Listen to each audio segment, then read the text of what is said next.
And then I'm going to get us started. So if you're joining us for this session, I think you probably all agree that digital skills are essential for full participation in society, and that all adult learners, including our English language learners, deserve opportunities to build those digital skills. But how we provide those opportunities, especially to English language learners, is the big question. And I hear that question a lot. And it leads to lots of other questions too, like, how do we make time for that? How do we balance a learner's English language needs with their digital skill needs? What language should we teach digital skills in? And how do we get our instructors and volunteers to feel comfortable teaching digital skills? I've got three panelists here with us today, and they wanted me to make sure that I told you that they don't have all the answers to these questions. But one of the reasons that I invited them is that they're doing the work anyway of building digital literacy among their learners, and sometimes in really creative and resourceful ways. So that I hope today, by listening to them, you will feel inspired to try adding digital literacy to your program, or to continue using digital literacy in your program. So I will invite our panelists, or sorry, introduce our panelists. And then I have a round of 4 questions that I will ask them, and they'll share their answers. As you're listening, if you think of things that you'd like to ask them yourselves, I invite you to put your questions in the chat. But I probably won't address them until the end. So we will make sure to save some time at the end for a little question and answer session. So without further ado, let me introduce our panelists. Heather, are you still here? And if you are, do you have your camera on? I can't see you. And actually, Dan, there you are. Okay. Yeah. Dan, if you wouldn't mind just like stop sharing your screen, great. And then we have our gallery view like that, and I can see everybody. Thank you. So first of all, we have Deborah. Deborah is a program coordinator and administrator at St. Michael and St. Rose Literacy in Milwaukee. This program serves Hispanic immigrants and refugees from Thailand, and the Democratic Republic of Congo. We also have Heather. Heather is a program manager at Fox Valley Literacy, which serves adults in Appleton and the surrounding area. And finally, we have Parwat.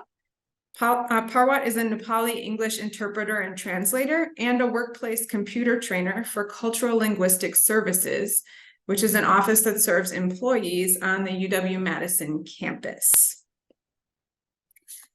So we will get started. And my first question, I want to invite all of you to just explain to us how you decided to offer digital literacy programming at your agency, or how you got started. And could we start with Heather, please?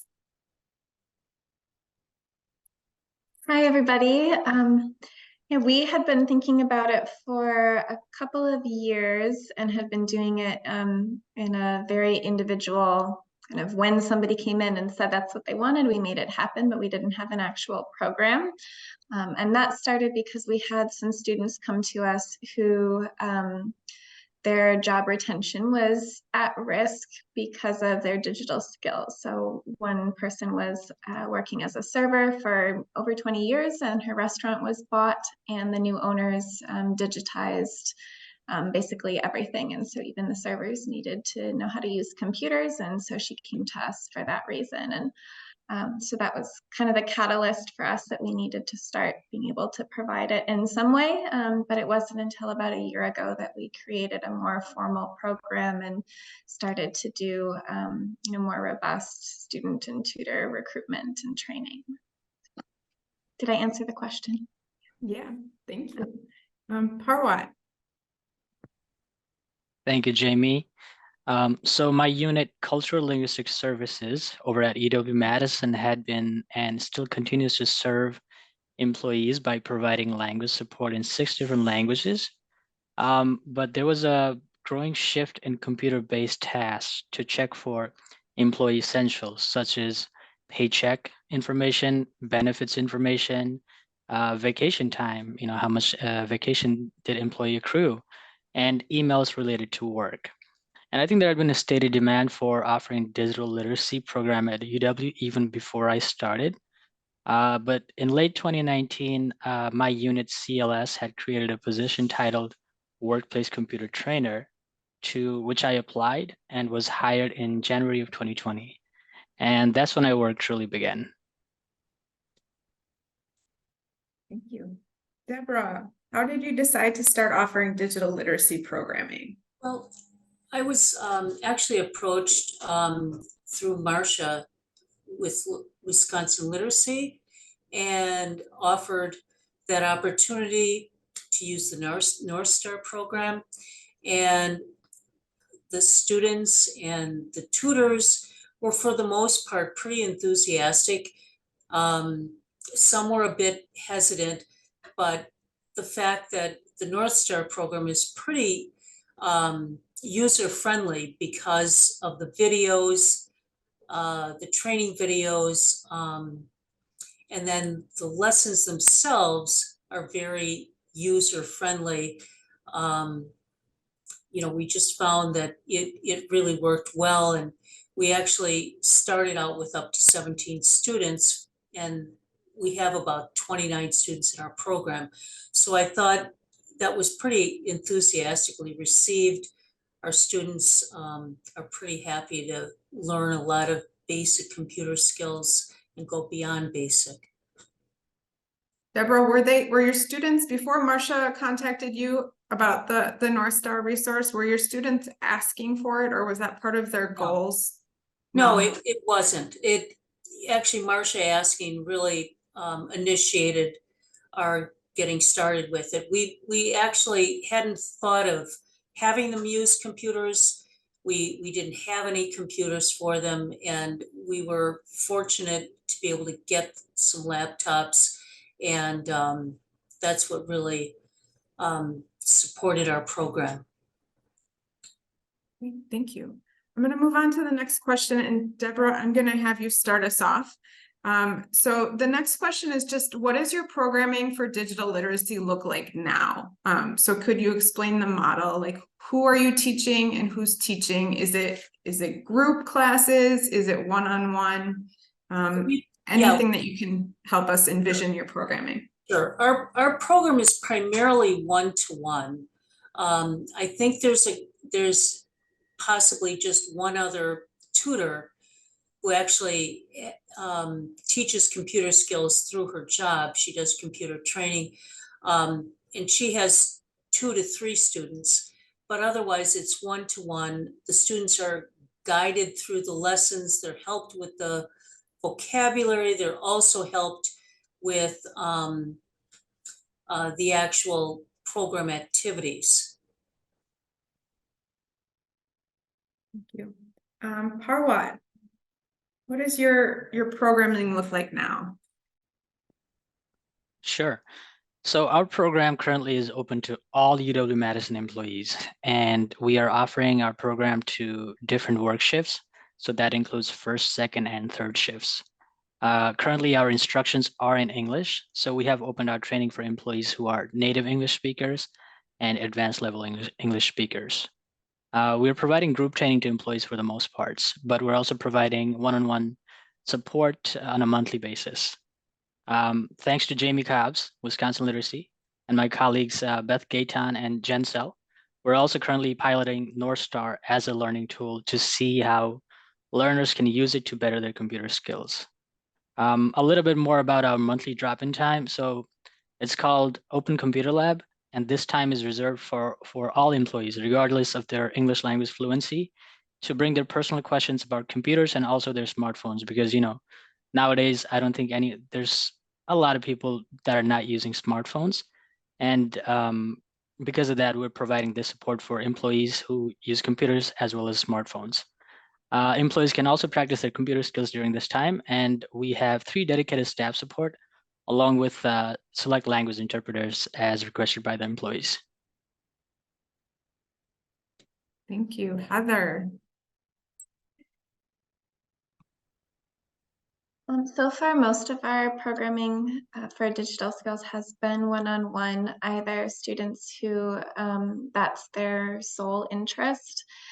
So they have a tutor who is only working on digital skills with them, or people who are already working on English language or a different topic who want to add digital literacy, that they do either with their primary tutor or we get them a second tutor. I have a few small groups, but that's kind of happened organically. We do need to start organizing more larger groups though, because capacity, both our spaces, we don't have enough classroom spaces, and the third, teaching time, because so far we are paying our main digital literacy instructors. I don't know if we'll get to this, but that was one of the ways that we were able to offer digital skills training more quickly, since most of our regular tutors are retired and we're not that enthusiastic about doing digital skills training. So we are paying our instructors. Yes, that's a helpful detail. Thank you. And Parwat, can we assume that everyone that works at the instructors at Cultural Linguistic Services are also paid? You don't have volunteer staff? Yes, most of us are paid at the time. Okay. All of us are paid at the time, actually, sorry. And I don't see Deborah anymore. Did we lose Deborah? Marcia, would you be able to email Deborah and maybe share the link to this call with her again? Jamie, it looks like we Will she do. just dropped. Yep. I'll reach Okay. out to her right now. Thank you so much. So Parwat and Heather, I think both of you, I know Parwat, you mentioned North Star specifically, and I think Heather, you are also using North Star. So my next question is really about the resources. Can you share a little bit more about how you're using North Star, like what it looks like to do a lesson with a student using that, and then any other resources that you're using to teach digital skills? Oh, I should say who's going first, right? Go ahead, Heather. Yeah, we're using North Star, which has an online self-guided curriculum as well as lesson plans for our teachers. Our teachers haven't been excited about using the lesson plans, and our students so far haven't complained about only using the self-guided sections. So there's the North Star Online Learning, which is the self-guided curriculum that some of our students are doing by themselves. So we're just getting them access to the curriculum, and then they reach out if they have questions. And then most of our actual classes are just going through that self-guided curriculum, and the teacher is kind of helping the student navigate that and teaching as they go, but in a less formal way than with full lesson plans. Whether or not that's ideal could be debated, I think, but that's what's been happening most of the time. And then especially the folks who are teaching English and are adding in digital skills, I think they're doing much more applied things. So using the Google Drive, Google Docs, etc., to teach English using some digital tools, and then teach those digital tools as they apply them to their English language classes. But that's fairly individualized, and so I'm sure that our tutors are using digital tools and skills in creative ways that I just don't hear about also. Thank you. Parwat? Sure. So we have a dedicated computer lab we work out of to support our employees, and especially employees who want to improve their computer skills. And we provide lessons through customized presentations, which UW-Madison employees use. For example, the tools that they use on a daily basis, emails, accessing their paycheck, benefits information, etc. We also use North Star's lessons, the interactive lessons that North Star provides through their modules, followed by some project-based learning. And it's part self-guided, part instructor-guided.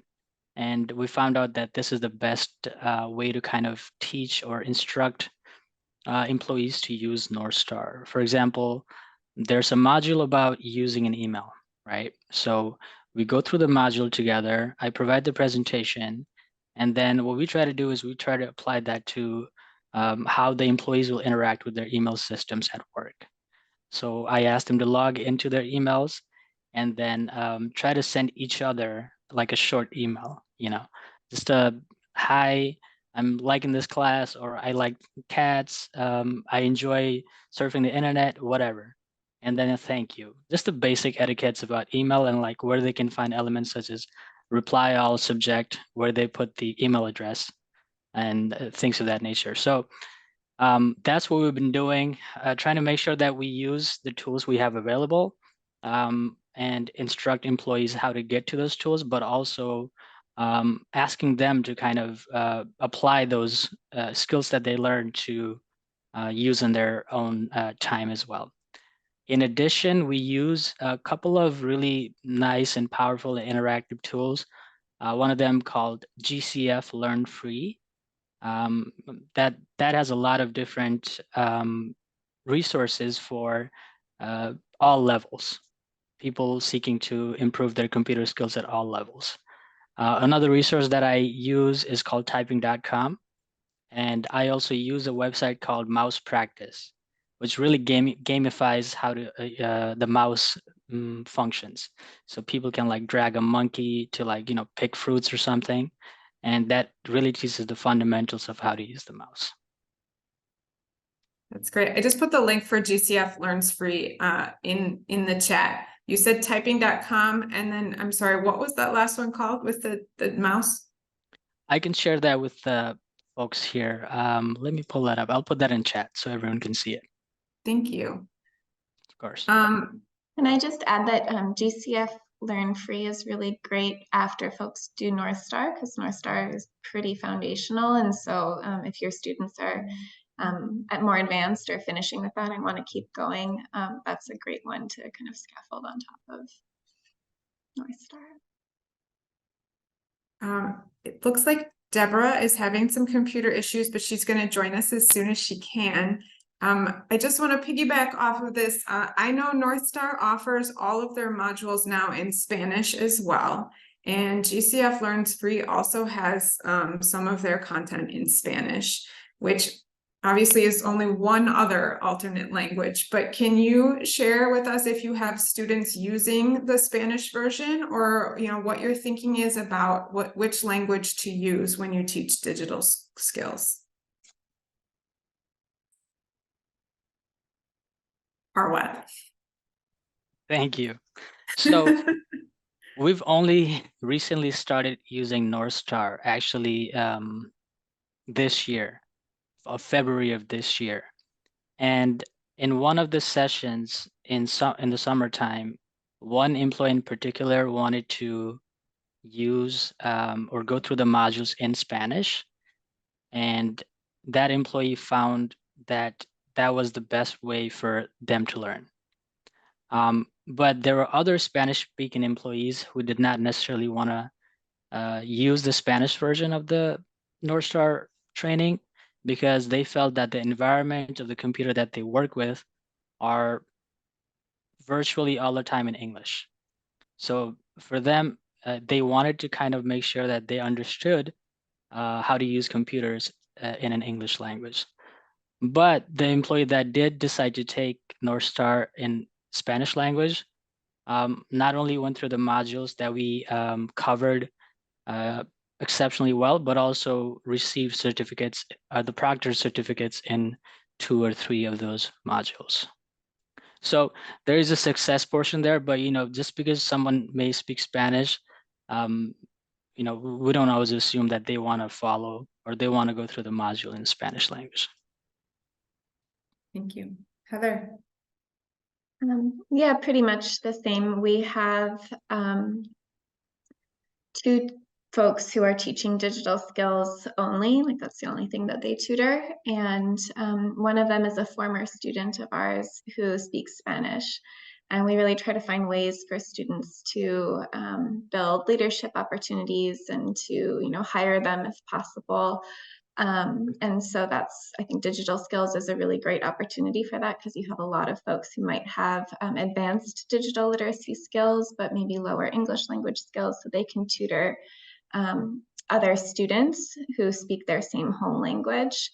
And that's been a really great way to just build more connections. And I think it also validates people's, multiple aspects of their identity a little bit. But yeah, that student who's now teaching is bilingual, basically. So he works in English and in Spanish, and he works with his students. So I think even the students who speak Spanish, they use a mix. And I think all of them who are doing the classes in Spanish said that they want to do it in Spanish, and then they want to learn the English terminology and maybe do the English part as homework then. So creatively, depending on the student's background and goals, like Parwat said. Thank you. So I just have one more question for us, and then we can open it up to the audience to see what questions they have. Before I ask it, I did want to acknowledge in the chat that I did see Kevin from Journey House. He said that they are also in the early stages of using North Star. Using North Star for virtual ELL students, and they are using the self-guided modules presently. So thank you for sharing that, Kevin. So the last question is kind of a big one, and we can kind of bounce back and forth if you come up with other things that you wanted to say. Oh, Deborah is back. Hi, Deborah.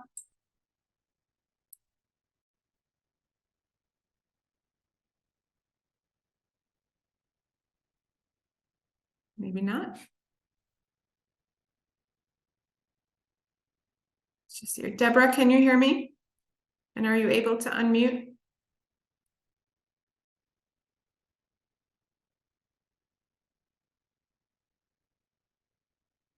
Okay, I will just go ahead then with this question. So this is the big question. What are some of the successes or challenges or lessons learned that you can share with us in teaching digital skills to English learners? Heather?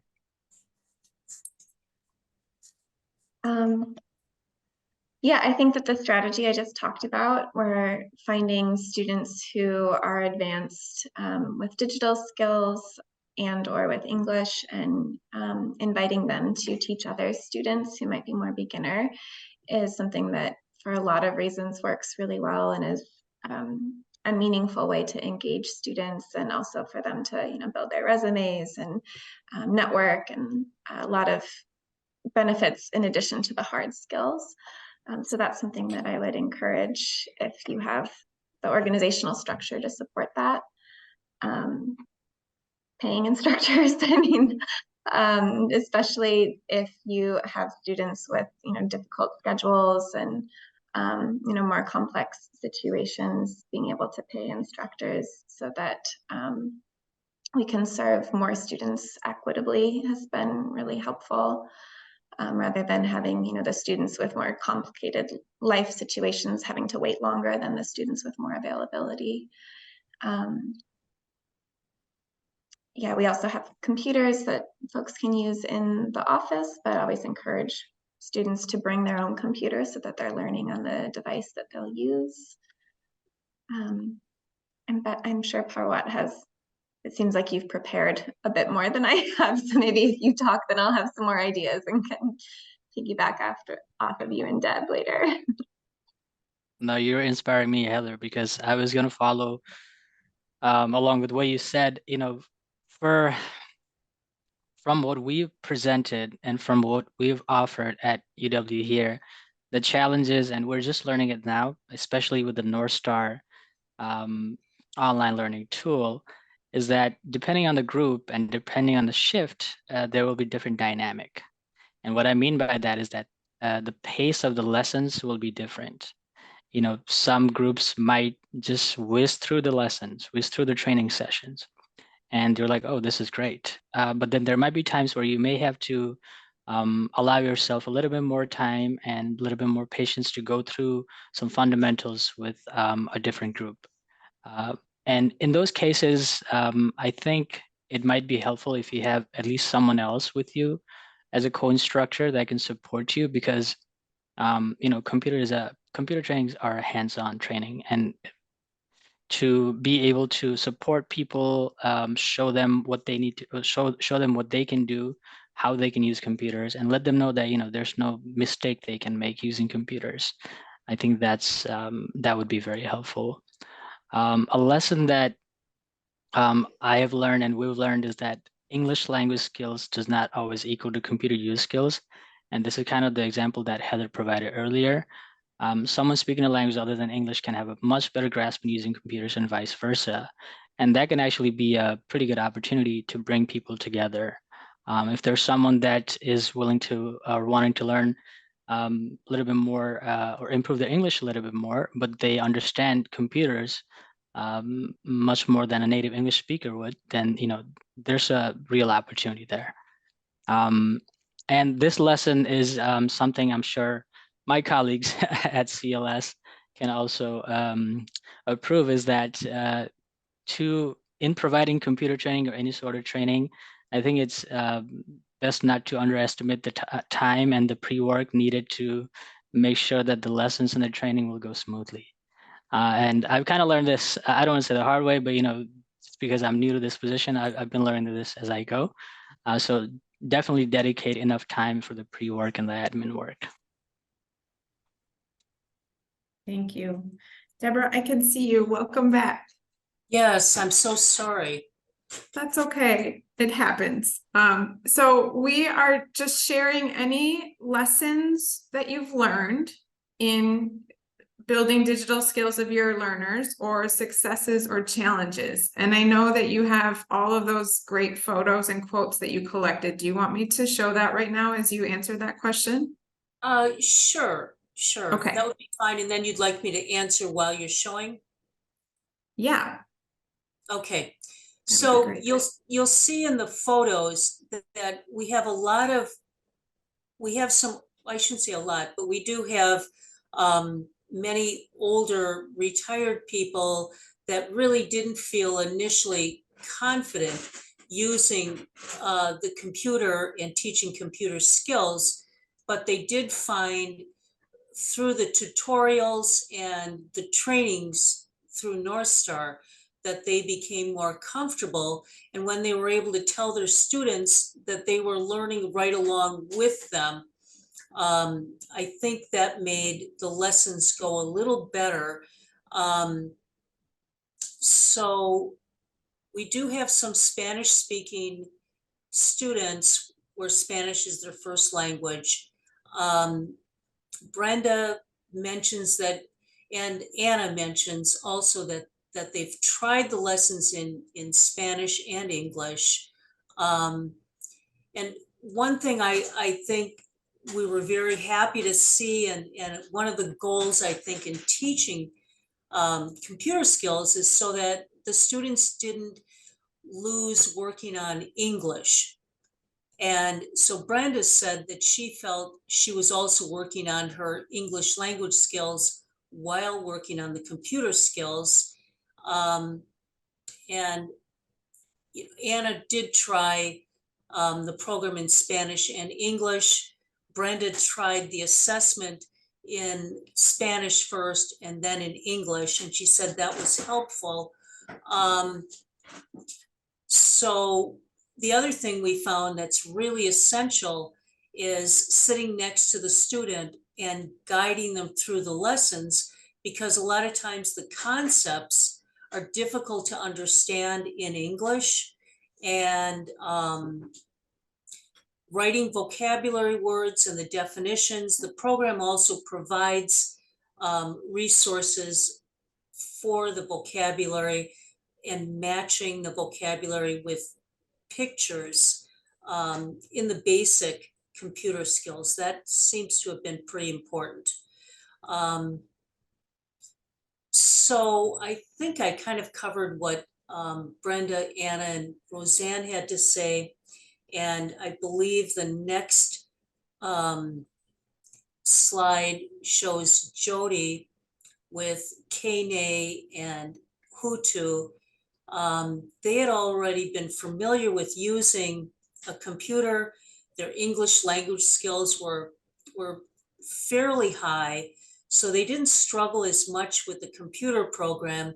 And their tutor, Jody, does corporate computer trainings. So sometimes I think if tutors have higher levels of computer skills, they have to realize that their students aren't quite ready for some of the skills that they are used to teaching to people that have higher skill ability. So I think that's probably the best I can share of what we've learned. Also, lots of repetition.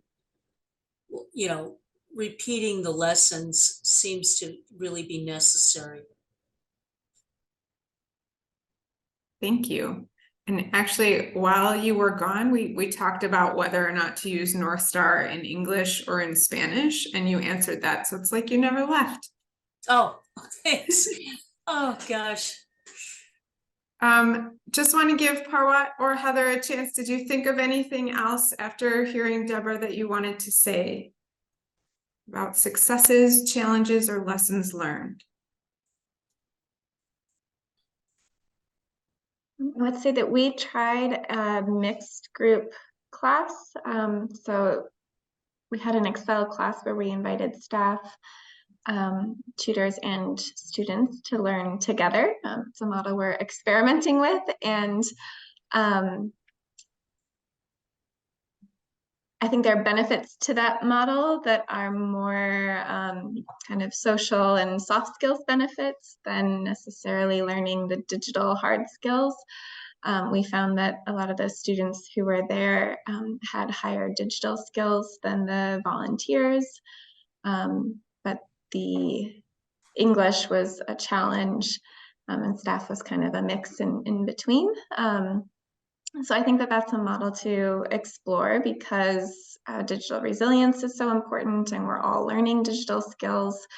You know, we all have tech trouble, and so learning together is great. But I would say if you want to try a mixed group class to really prepare well and maybe make sure that somebody who's familiar with all of the groups does the instructions so that they can pivot in real time when things don't go how they imagine it might.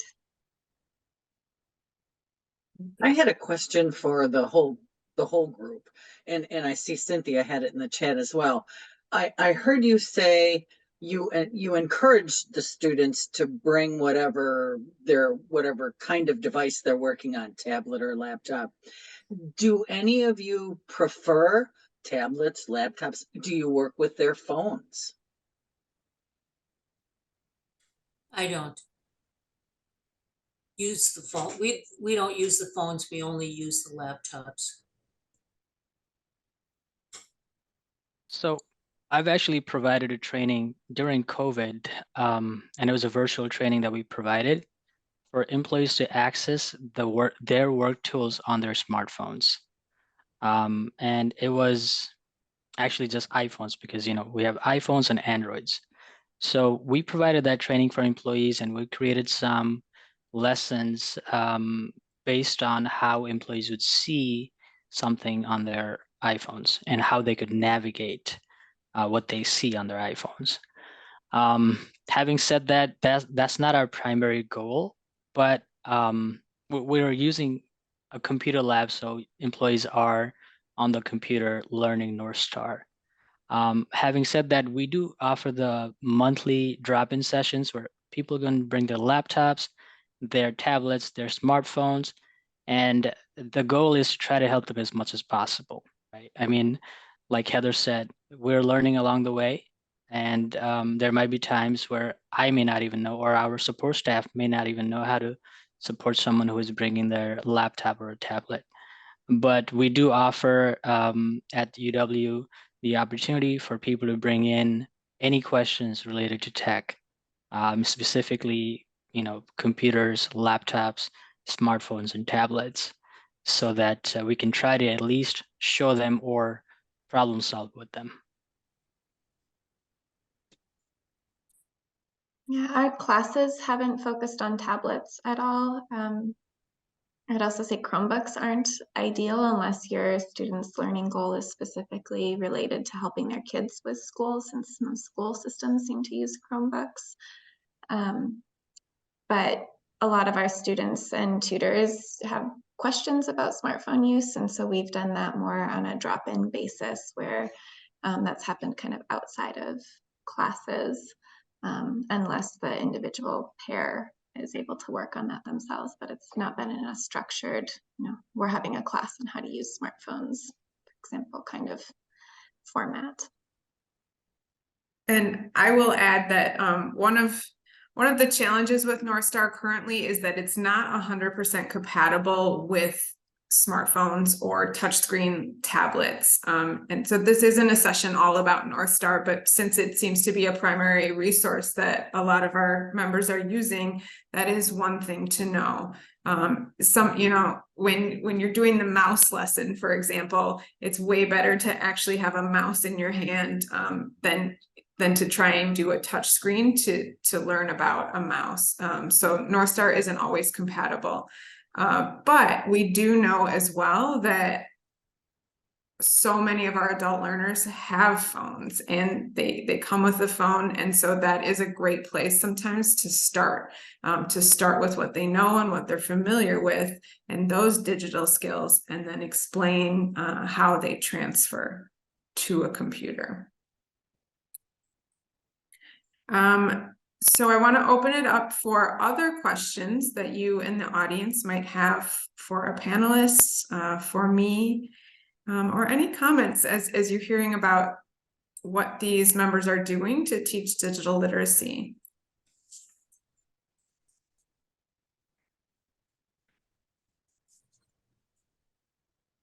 Jamie Ann asked if Wisconsin Literacy has trainings available with North Star. And she's interested to check it out to see if it would be helpful as they expand their virtual learning options. Cassie, and thank you, Anne, for the question. We do offer trainings for North Star. One of the things, I'm trying to talk and do this at the same time, so I'm just going to talk and then I'll do it.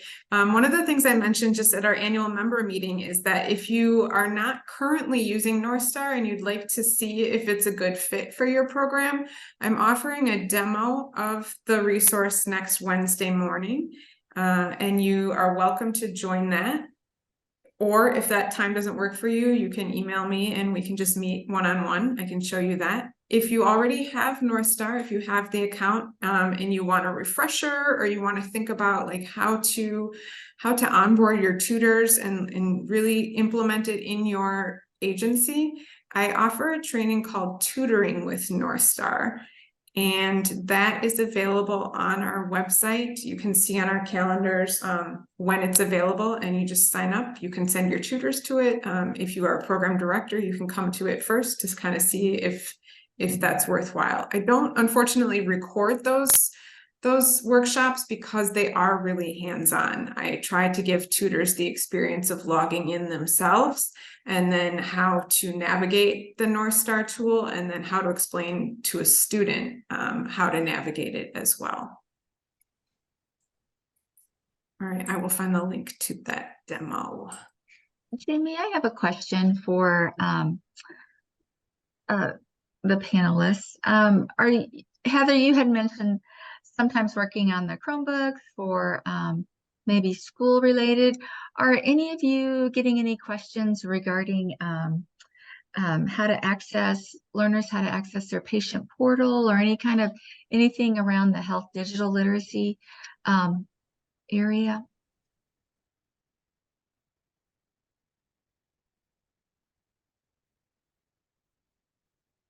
I don't teach the class, so I'm not gonna answer because I think the other two folks here will know more than me. We aren't doing that at this point, but it sounds like it would be a good idea. That's not something we've done. Yeah, not for computer training. And we haven't received that question for logging into a health portal. And then I would be very careful because, we want to make sure we're working within the framework of HIPAA laws. Oh, yeah. But, if something like that does come about, then I think I would contact my supervisors, at least in my role, to figure out how we can best support the employees.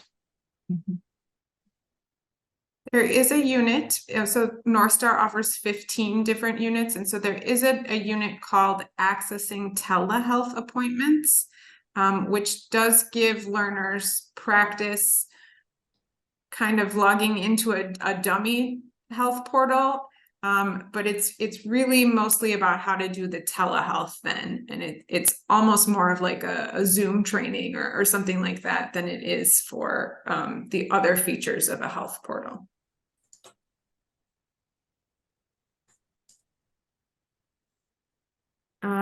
I see a question in the chat. Is there a yearly subscription cost for North Star or a per user cost? It is a yearly subscription cost. It is $400 a year to be in our Wisconsin Literacy North Star network. And currently, with the help of our Department of Administration grant, we are able to pay members subscriptions to North Star, at least for the next 2 years. Other questions that you have for our panelists about teaching digital literacy? I just had a question. I think, Heather, I think it was you who had mentioned doing an Excel class that was for staff and tutors and students. Is that correct? Yes. So that format is really interesting to me. I just wondered if that was you know, kind of a one-off to see how it went, or if you've done other classes like that. It just seems like it would be a really you know, great learning experience, and then having that whole group together learning would be excellent too. Yeah, I mean, I think from the research on like belonging and the way that social psychology impacts education outcomes and risk taking, it's a good model because all of the people there see that, oh, everyone else is a little bit confused and a little bit intimidated, and it's not because I'm a retired person, or it's not because I'm a new immigrant. That's just the nature of learning digital skills. So for like resilience and persistence and some of those aspects of learning, I think it's a great model.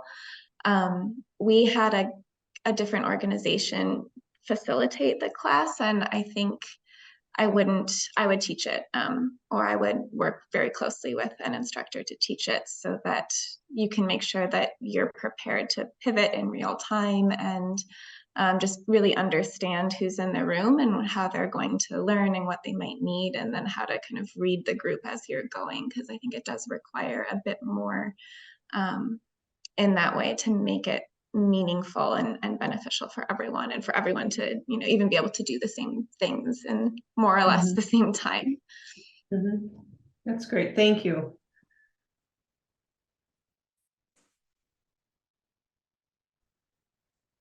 I see a question in the chat from Mai, or maybe May. Sorry if I mispronounced it. Has anyone tried to implement English learning into digital literacy? The students that I have very limited English, which makes it difficult for me to teach the lessons. It takes me 2 hours to complete a lesson, and students are having a hard time retaining the information.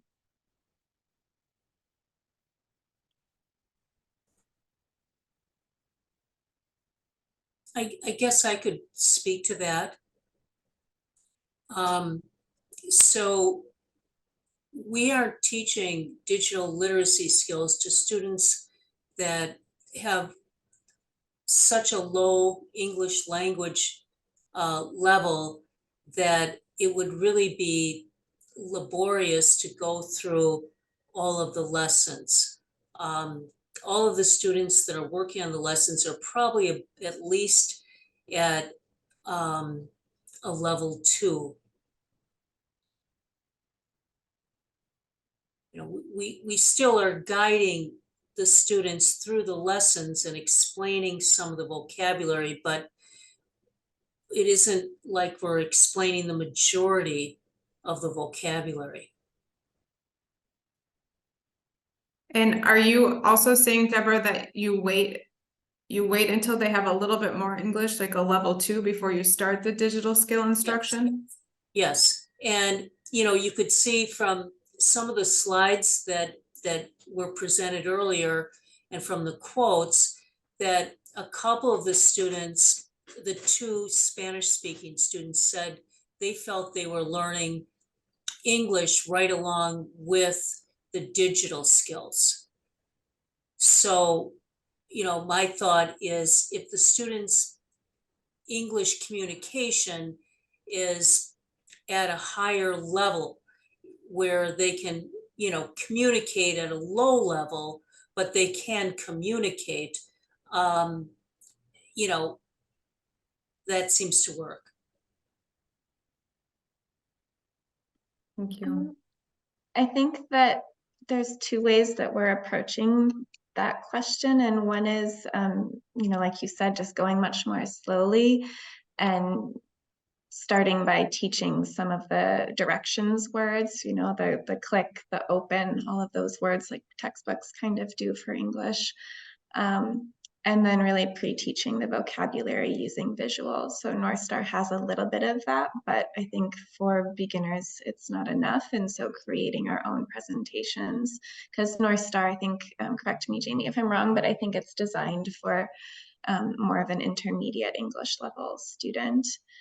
And then the model of inviting students who are, high intermediate or advanced English speakers to kind of co-teach or to do the teaching, so that they could teach students who speak their same home language and teach them English and digital skills at the same time. They can do more in real-time interpreting. I think that is what's working the best for us also. Yeah, I guess I'd like to add slowing the sound down, because what we found is the speaker during the training session speaks faster than the student can comprehend. So like actually slowing down the YouTube video. Well, yeah, it's slowing it down, slowing down the sound, and sometimes it's difficult to go back to the beginning of a page because, sometimes you're trying to take a note or just comprehend that particular page, and it's gone ahead too fast.